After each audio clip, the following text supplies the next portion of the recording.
Deuteronomy 9. Hear, Israel, you are now about to cross the Jordan to go in and dispossess nations greater and stronger than you, with large cities that have walls up to the sky. The people are strong and tall Anakites. You know about them and have heard it said, who can stand up against the Anakites? But be assured today that the Lord your God is the one who goes across ahead of you like a devouring fire. He will destroy them, he will subdue them before you, and you will drive them out and annihilate them quickly, as the Lord has promised you. After the Lord your God has driven them out before you, do not say to yourself, the Lord has brought me here to take possession of this land because of my righteousness. No, it is on account of the wickedness of these nations that the Lord is going to drive them out before you. It is not because of your righteousness or your integrity that you are going in to take possession of their land, but on account of the wickedness of these nations, the Lord your God will drive them out before you, to accomplish what he swore to your fathers, to Abraham, Isaac, and Jacob. Understand, then, that it is not because of your righteousness that the Lord your God is giving you this good land to possess, for you are a stiff-necked people. Remember this and never forget how you aroused the anger of the Lord your God in the wilderness. From the day you left Egypt until you arrived here, you have been rebellious against the Lord. At Horeb you aroused the Lord's wrath so that he was angry enough to destroy you. When I went up on the mountain to receive the tablets of stone, the tablets of the covenant that the Lord had made with you, I stayed on the mountain 40 days and 40 nights. I ate no bread and drank no water. The Lord gave me 2 stone tablets inscribed by the finger of God. On them were all the commandments the Lord proclaimed to you on the mountain out of the fire, on the day of the assembly. At the end of the 40 days and 40 nights, the Lord gave me the 2 stone tablets, the tablets of the covenant.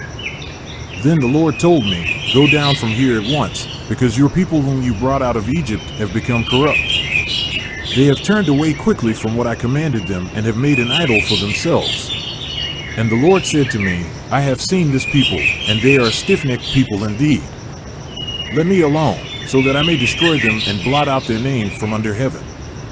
And I will make you into a nation stronger and more numerous than they. So I turned and went down from the mountain while it was ablaze with fire.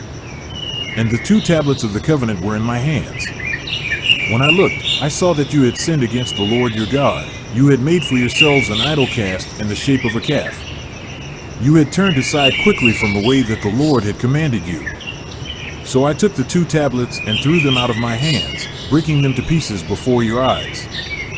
Then once again I fell prostrate before the Lord for 40 days and 40 nights. I ate no bread and drank no water, because of all the sin you had committed, doing what was evil in the Lord's sight, and so arousing his anger.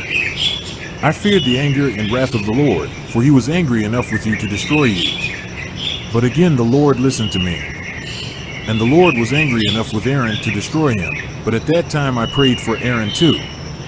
Also I took that sinful thing of yours, the calf you had made, and burned it in the fire.